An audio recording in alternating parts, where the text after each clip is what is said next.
നിങ്ങളുടെ ജീവിതത്തിൽ നമ്മളെ തന്നെ നമുക്കൊന്ന് ചോദന, ഞാൻ എന്നോടും കൂടിയാ പറയുന്നത്, ദൈവത്തിന്റെ ഹിതം ചോദിച്ചാണോ എല്ലാ കാര്യവും ചെയ്യുന്നത്? ജോലി, മാരേജ്, തലമുറയുടെ ഭാവി, തലമുറ ഏത് കാരിയർ എടുക്കണം, ഇതൊക്കെ നിങ്ങൾ പ്രാർത്ഥിച്ച് ദൈവഹിത പ്രകാരമാണോ എടുക്കാറുള്ളത്, അതോ നമ്മുടെ വേ ഓഫ് തിങ്കിങ്ങിലാണോ എടുക്കുന്നത്? ഇന്ന് രാത്രി പരിശുദ്ധാത്മാ വചനത്തിൽ കൂടെ പറയുക, let our way of thinking be changed, then we will be able to test what God wants is right for you. ദൈവത്തിന് നിനക്ക് തരണമെന്ന് ദൈവം ഉദ്ദേശിക്കുന്നത് എനിക്ക് മതി. എന്റെ വേ ഓഫ് തിങ്കിങ് ഞാൻ ഒരു ഡിസിഷൻ എടുക്കത്തില്ല. എന്റെ തലമുറയുടെ കാര്യത്തിൽ ഞാൻ ഒരു ഡിസിഷൻ എടുക്കത്തില്ല. ബിക്കോസ് ദൈവത്തിന്റെ ഇഷ്ടമാണ് എനിക്ക് ഏറ്റവും പ്രസാദമുള്ളത്. അല്ലെങ്കിൽ നമ്മൾ ആ ദൈവഹിതത്തിന് വേണ്ടി ഒന്ന് ഇറങ്ങുമ്പോണ്ടല്ലോ, ദൈവം പറയുക, നിന്നിൽ ഞാൻ പ്രസാദിച്ചിരിക്കുന്നു. ബിക്കോസ് ദൈവം തരുന്നത് ഏറ്റവും ബെസ്റ്റ്. ദൈവമക്കളെ, എടുത്തു ചാടി ഒന്നിലും ഒരു തീരുമാനം എടുക്കരുത്. അവിടെ പണ്ട് കാലത്ത് ചിലപ്പോൾ അങ്ങനെ ചെയ്തവരായിരിക്കാം നിങ്ങൾ. പണ്ടൊക്കെ എന്ത് കാര്യത്തിന് മുമ്പ് പ്രാർത്ഥിച്ച്, അപ്പാ ഞാൻ ഈ ജോലി എടുക്കട്ടെ, ദൈവമേ ഞാൻ ഇന്ന കാര്യം ചെയ്യട്ടെ എന്ന് ചോദിച്ചവരാകാം. എന്നാൽ വന്ന് വന്ന് വന്ന് ഹല്ലേലൂയ മാറ്റം വന്നു തുടങ്ങി. എനിക്കറിയാം എങ്ങനെ തീരുമാനങ്ങൾ എടുക്കണമെന്ന്, എനിക്കറിയാം ഇത് ശരിയാണെന്ന്, ഇത് ദൈവഹിതമാണെന്നാ തോന്നുന്നത്. തീരുമാനം എടുത്തിട്ട് അത് ദൈവത്തിന്റെ ഹിതമാക്കി നമ്മൾ മാറ്റരുത്. പെർഫെക്റ്റ് വിൽ ഓഫ് ഗോഡ് അറിയണമോ? ദൈവസന്നിധിയിൽ ഇരുന്ന്, കർത്താവേ എന്റെ മനസ്സിനെ ഒന്ന് പുതുക്കണമേ, എന്റെ ചിന്താഗതികളെ എനിക്കൊന്ന് മാറ്റി തരണമേ, ദൈവത്തിന്റെ ഹിതം എന്തെന്ന് പൂർണ്ണമായി മനസ്സിലാക്കാൻ ഒരു സറണ്ടറൻസ് നമുക്ക് ഇന്ന് രാത്രി കാലം ആവശ്യമാണ്. ദൈവമക്കളെ, ഇന്നത്തെ കാലഘട്ടത്തിൽ പരിശുദ്ധാത്മാവ് നമ്മളെ നോക്കി ദുഃഖിക്കുന്ന ഒരു മേഖലയാതാ. പലരും സ്വന്തം ഇഷ്ടത്തിന് തീരുമാനങ്ങൾ എടുക്കുന്നത്, സ്വന്തം ഇഷ്ടത്തിന്. ഞാൻ എപ്പോഴും പറയുന്ന ഒരു എക്സാമ്പിൾ ഉണ്ട് വചനം പറയുമ്പോൾ. 100 വയസ്സായ അമ്മച്ചിയും ദൈവസന്നിധി പാടുന്ന പാട്ടുണ്ട്, I am a child of God. ഇല്ലേ? നമ്മളൊക്കെ ചർച്ചിൽ പാടുന്ന പാട്ട്. അമ്മച്ചിക്ക് എത്ര വയസ്സായി? 100 വയസ്സ്. എന്നിട്ട് അമ്മച്ചി എന്തിനാ ചൈൽഡ് ഓഫ് ഗോഡ് എന്ന് പാടുന്നേ?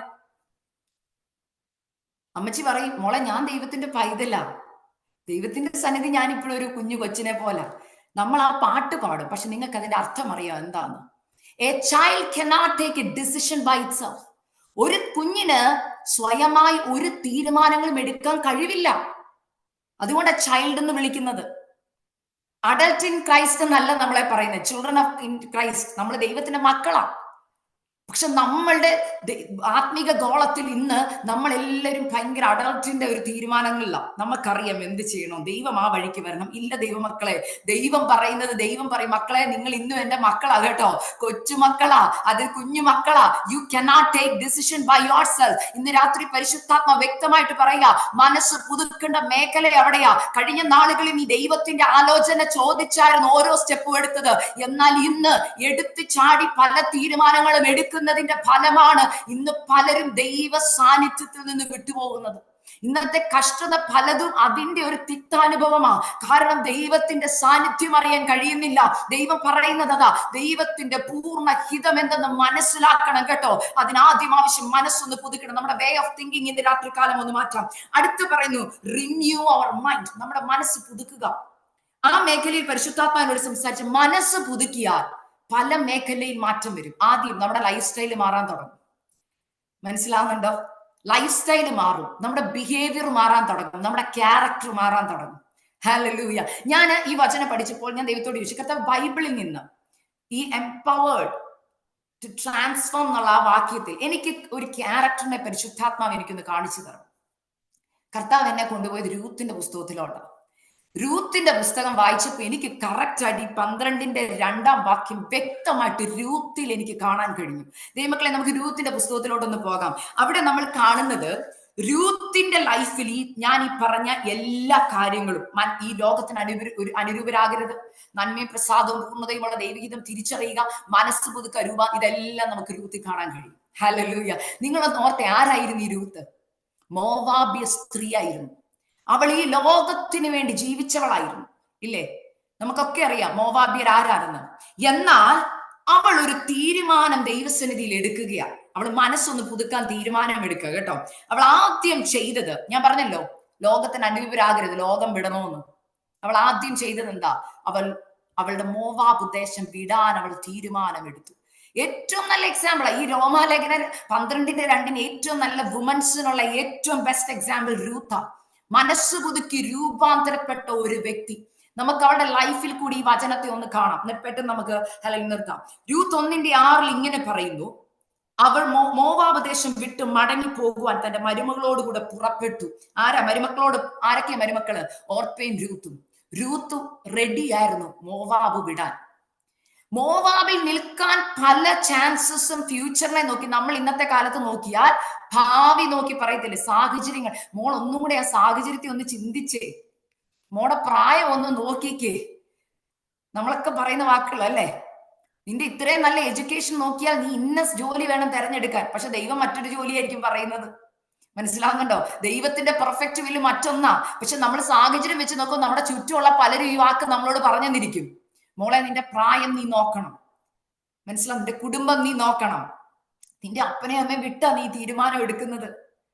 നീ നീ ചാടിക്കേറി ഒരു തീരുമാനം എടുക്കരുത്. എന്നാൽ രൂത്ത് റെഡി ആയിരുന്നു മോവാബ് വിടാൻ. അവൾ എന്തുകൊണ്ട്? ഞാൻ ഏറ്റവും കൂടുതൽ ഇവിടെ രണ്ട് വ്യക്തികളെ പഠിപ്പിക്കാം. നമ്മൾ പറഞ്ഞല്ലോ, എംപവേർഡ് ടു ട്രാൻസ്ഫോം. എന്താണ് രൂത്തിൽ വരുത്തിയ മാറ്റം? ഞാൻ ചോദിക്കട്ടെ, ഒരു ചർച്ചിൽ പോയി വന്ന മാറ്റമാണോ? അല്ല. എന്നാൽ നമ്മൾക്ക് കാണാൻ കഴിയും, നവോമിയിൽ കൂടി കണ്ട് മനസ്സിലാക്കിയ ഒരു മാറ്റം. നവോമിയുടെ ജീവിതം കൊണ്ട് രൂത്ത് മനസ്സിലാക്കിയ ഒരു ദൈവം. ഞാൻ ഒരു ഏറ്റവും ഈ മെസ്സേജിൽ നിങ്ങൾ ഒന്നും ഓർത്തില്ലെങ്കിലും ഈ ഒരു സെന്റൻസ് നിങ്ങൾ ഓർക്കണം. ഞാൻ ഈ പറയുന്നത്, പരിശുദ്ധാത്മാവ് എന്നോട് ഇന്ന് ഉച്ചയ്ക്കൊക്കെ സംസാരിച്ച വാക്ക് ഇതായിരുന്നു. ഈ നമ്മൾ പറഞ്ഞു മനസ്സ് പുതുക്കി രൂപാന്തരപ്പെട്ട ഒരു വ്യക്തി. നമ്മളൊക്കെ മനസ്സ് പുതുക്കി രൂപാന്തരപ്പെട്ട വ്യക്തികളാണ് നമ്മൾ ചിന്തിക്കുക അല്ലേ? ഇപ്പൊ ഒരു ഏരിയയിലും കുഴപ്പമില്ല, നമ്മളങ്ങ് വിശ്വസിച്ചിരിക്കുക. എന്നാൽ നിങ്ങൾ ഓർക്കുകയാ, ഞാൻ മനസ്സ് പുതുക്കി രൂപാന്തരപ്പെട്ട വ്യക്തിയാണെങ്കിൽ നിങ്ങൾ ഉറപ്പായിട്ടും മറ്റൊരു വ്യക്തിയും കൂടെ ട്രാൻസ്ഫോം ചെയ്തിരിക്കും. നിങ്ങളുടെ ലൈഫിൽ ഇത്രയും നാളത്തെ ക്രിസ്ത്യ ജീവിതത്തിൽ നിങ്ങളുടെ ജീവിതം കണ്ട് ഒരു വ്യക്തി ട്രാൻസ്ഫോം ആയിട്ടുണ്ടെങ്കിൽ ഞാൻ നിങ്ങളെ കുറിച്ച് പറഞ്ഞു, നിങ്ങൾ മനസ്സ് പുതുക്കി രൂപാന്തരപ്പെട്ടവർ. ഇല്ല, ഒരു വ്യക്തിയെ പോലും കൊണ്ടുവരാൻ. സുവിശേഷം പറഞ്ഞല്ല, ഞാൻ പറഞ്ഞ വാക്ക് കേട്ടല്ലോ, സുവിശേഷം പറഞ്ഞല്ല. നിങ്ങളുടെ വീടിനകത്ത് നിങ്ങളുടെ ജീവിതം കണ്ട്, അല്ലെങ്കിൽ നിങ്ങളുടെ ജോലിയിൽ നിങ്ങളുടെ ജീവിതം കണ്ട്, നിങ്ങളുടെ ശുശ്രൂഷ മേഖലകളിൽ നിങ്ങളുടെ ജീവിതം കണ്ട് ഒരാൾ പറയുക, ആ സിസ്റ്റർ സേവിക്കുന്ന ദൈവത്തെ എനിക്ക് വേണം, ആ ദൈവത്തിന്റെ കൂടെ എനിക്ക് നിൽക്കണം, ആ സിസ്റ്ററുടെ കൂടെ എനിക്ക് പ്രാർത്ഥിക്കണം, ആ സിസ്റ്ററിൽ വരുത്തിയ മാറ്റം പോലെ എനിക്കും എന്റെ ജീവിതത്തിൽ മാറ്റം വരുത്തണമെന്ന് ഒരു വ്യക്തി പറഞ്ഞാൽ ഞാൻ പറയുന്നു, നിങ്ങൾ മനസ്സ് പുതുക്കി രൂപാന്തരപ്പെട്ട വ്യക്തിയാണ്. കാരണം നമുക്ക് പ്രസംഗിക്കാൻ എളുപ്പമാ, എന്നാൽ ജീവിതത്തിൽ കൊണ്ടുവരാൻ വളരെ പ്രയാസമാ. ദൈവമക്കളെ, നിങ്ങൾ മനസ്സ് പുതുക്കി രൂപാന്തരപ്പെട്ട വ്യക്തിയാണെന്ന് നിങ്ങളെ തന്നെ അനലൈസ് ചെയ്യാനുള്ള ചാർട്ടാ ഞാൻ ഇത് പറയുന്നത്. നിങ്ങളുടെ ലൈഫ് കണ്ടാൽ ആൾക്കാർ പറയും, ഇത് മറ്റുള്ള ബന്ധുക്കോസാരെ പോലെയല്ല, ഈ കൊച്ചിന് എന്തോ വ്യത്യാസമുണ്ട്, അവിടെ സംസാരത്തിൽ വ്യത്യാസമുണ്ട്, അവിടെ വസ്ത്രദാനത്തിൽ വ്യത്യാസമുണ്ട്, അവളോട് സംസാരിക്കുമ്പോൾ അറിയാം ദൈവ കൃപ വ്യാപരിക്കുന്നുണ്ട്. ദൈവമക്കളെ, ഇങ്ങനെ നിങ്ങളെ കുറിച്ച് പറയുന്നില്ലെങ്കിൽ എവിടെയോ ചിലയിടങ്ങളിൽ മനസ്സ് മാറ്റേണ്ടത് അല്ലെങ്കിൽ പുതുക്കാൻ കിടക്കുകയാ. ആ ഏരിയ എന്തെന്ന് നമുക്ക് ഇന്ന് രാത്രിയിൽ ഒന്ന് പരിശുദ്ധാത്മാവിനോട് ചോദിക്കാം. പരിശുദ്ധാത്മാവ് വചനം എന്ന കണ്ണാടി കൂടെ നമ്മുടെ കുറവുകളെ ഇന്ന് രാത്രി വെളിപ്പെടുത്തി തരും. ഹല്ലേലൂയ. ഞാൻ പലപ്പോഴും പറയുന്നത്, എളുപ്പമാണ് നമുക്ക് പറയാം പരിശുദ്ധാത്മാവിനാൽ ട്രാൻസ്ഫോർമേഷൻ. എന്നാൽ പരിശുദ്ധാത്മാവിനാൽ ട്രാൻസ്ഫോർമേഷൻ നമ്മുടെ ലൈഫിൽ വരണമെങ്കിൽ ഒബീഡിയൻസ് ആവശ്യമാണ്. ഇവിടെ നവോമിയുടെ കൂടെ പുറപ്പെടാൻ രൂത്ത് തയ്യാറായി. രൂത്ത് തയ്യാറായപ്പോൾ സംഭവിച്ചവൾ ആദ്യം മോവാബ് വിട്ടു പുറപ്പെട്ടു.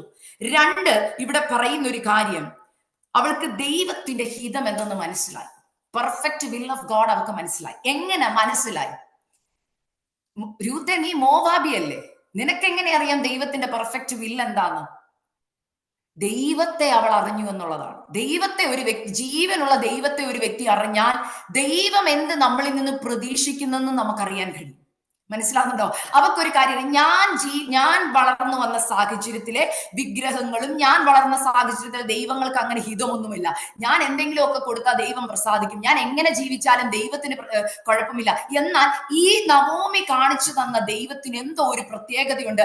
ആ ദൈവം ചിലത് എന്നിൽ നിന്ന് പ്രതീക്ഷിക്കുന്നുണ്ട്. മനസ്സിലാകുന്നുണ്ടോ? ആ ദൈവം എന്നിൽ നിന്ന് ചിലത് പ്രതീക്ഷിക്കുന്നു. ആ പ്രതീക്ഷയുള്ളത് കൊണ്ട് നവോമി ഇന്നും ആ ദൈവത്തെ തള്ളിപ്പറയാതെ നിൽക്കുന്നത്. അപ്പൊ ഈ ദൈവത്തിന് എന്നോട് ഈ നവോമി, ഞാൻ ഇപ്പോൾ ഓർക്കും, ഒരേ അടുക്കളയിൽ പാചകം ചെയ്യുമ്പോഴും നവോമിയുടെ ജീവിത സാഹചര്യങ്ങളിൽ, അല്ലെങ്കിൽ ഭർത്താവ് നഷ്ടപ്പെട്ട, മക്കൾ നഷ്ടപ്പോൾ ചിലപ്പോൾ നവോമിയുടെ റെസ്പോൺസ് ഒക്കെ ആര് കണ്ടിട്ടുണ്ട്?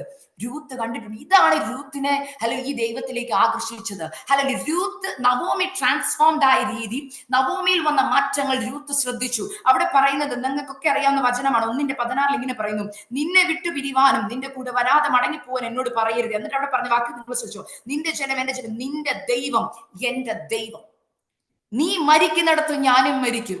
ഈ നീ മരിക്കുന്നിടത്ത് ഞാനും മരിക്കും എന്നൊക്കെ പറയുമ്പോൾ നിങ്ങളൊന്ന് ഓർക്കണം, നമ്മൾക്ക് പഴയ നിയമത്തിൽ അറിയാം, നമ്മുടെ പിതാക്കന്മാരുടെ കല്ലറകളിൽ അടക്കപ്പെടുക എന്ന് പറയുന്ന ഒരു വലിയ കാര്യമാണ്, അല്ലേ? നമുക്കറിയാം അതിനകത്ത് വലിയ ആത്മീക അർത്ഥങ്ങളുണ്ട്. അപ്പൊ പിതാക്കന്മാരുടെ കല്ലറകളിൽ, കുടുംബത്തിന്റെ കല്ലറയിൽ അടക്കപ്പെടുക എന്നൊരു വലിയൊരു ഇതൊക്കെ ഈ രൂത്തിന് എങ്ങനെ മനസ്സിലായത്? നീ മരിക്കുന്നിടത്ത് തന്നെ എനിക്കും മരിക്കണം, നിന്റെ ജനം എന്റെ ജനമായിരിക്കും. അതിന്റെ അർത്ഥം എന്താ? ആ ഒരു വാക്യമാണ് രൂത്തിന്റെ പുസ്തകത്തിലെ കീ വേർഡ് എന്ന് പറയുന്നത്. അതിനകത്ത് രൂത്തിന്റെ മനസ്സ് മാറിയെന്ന്. She renewed her mind.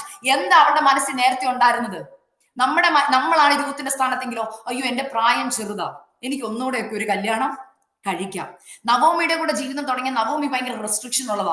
എന്റെ ദൈവങ്ങളെ പോലല്ല, ഇവിടുത്തെ ദൈവത്തിന് അത് പറ്റത്തില്ല, ഇത് പറ്റത്തില്ല, റെസ്ട്രിക്ഷൻസ് ഉണ്ട്, ഇവിടെ ഇച്ചിരി സ്വാതന്ത്ര്യക്കുറവുണ്ട്. പക്ഷേ മോവാബിലാണെങ്കിൽ കുഴപ്പമില്ല, എനിക്ക് ഇഷ്ടമുള്ള പോലെ ജീവിക്കാം, എനിക്ക് ഇഷ്ടമുള്ള പോലെ നടക്കാം, കുഴപ്പമില്ല. പക്ഷെ രൂത്തിന്റെ മനസ്സ് മാറി എന്നുള്ള ഏറ്റവും വലിയ തെളിവ് അവക്ക് അതൊന്നുമല്ല വിഷയം. അവള് പറയുക, എന്റെ മനസ്സിനകത്തൊരു മാറ്റം വന്നിട്ടുണ്ട്, കാരണം ഈ ദൈവത്തെ എനിക്ക് വേണം. റെസ്ട്രിക്ഷൻസ് അവക്ക് ഭാരമായിട്ട് തോന്നിയില്ല.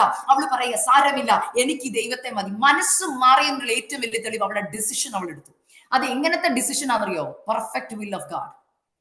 ദൈവം നമ്മളെ കുറിച്ച് ആഗ്രഹിക്കുന്ന, രക്ഷിക്കപ്പെട്ട് സ്നാനപ്പെട്ട് വരുമ്പോൾ നമ്മളെ കുറിച്ച് ദൈവം ആഗ്രഹിക്കുന്ന ഈ കമ്മിറ്റ്മെന്റാ.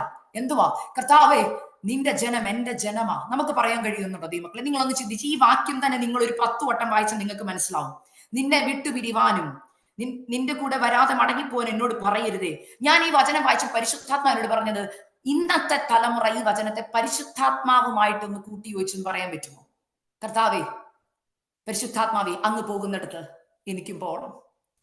മനസ്സിലായോ? അങ്ങേ വിട്ടു പിരിവാൻ എന്നോട് പറയരുത്, അങ്ങയുടെ സാന്നിധ്യത്തെ വിട്ടു പോവാൻ എന്നോട് പറയരുത്. ഹല്ലേലൂയ, എന്റെ അവസാനത്തെ ശ്വാസം വരെ, ഹല്ലേലൂയ, അങ്ങയുടെ സന്നിധിയിൽ ഞാൻ എത്തുന്നിടം വരെ എനിക്ക് അങ്ങയുടെ കൂടെ നിൽക്കണം, അങ്ങയുടെ കൂടെ വസിക്കണം. ഹല്ലേലൂയ, അങ്ങ് സ്നേഹിക്കുന്നത് പോലെ മറ്റുള്ളവരെ എനിക്ക് സ്നേഹിപ്പാനിടയായി തീരണം. ഈ ഒരു കമ്മിറ്റ്മെന്റിലേക്ക് ദൈവമക്കളെ നമ്മൾ മടങ്ങി വരണം.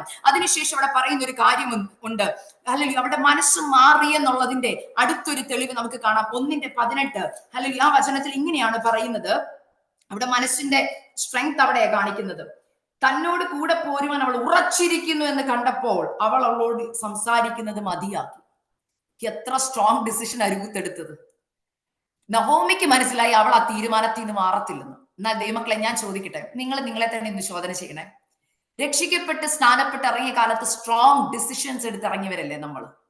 ലോകം എനിക്ക് വേണ്ട, ലോകത്തിന്റെ ഇമ്പം വേണ്ട, കർത്താവ് മതി, ഇതൊക്കെ പറഞ്ഞിറങ്ങി. ആ സ്ട്രോങ് ഡിസിഷനാണോ ഇന്നും നിങ്ങൾ നിൽക്കുന്നത്? നിങ്ങൾ ചിന്തിച്ചാൽ മതി. ചിന്തിച്ചിട്ട് ആ ഏരിയയിലാണെങ്കിൽ റിന്യൂ യുവർ മൈൻഡ്, മനസ്സ് പുതുക്കണേ പ്ലീസ്. കാരണം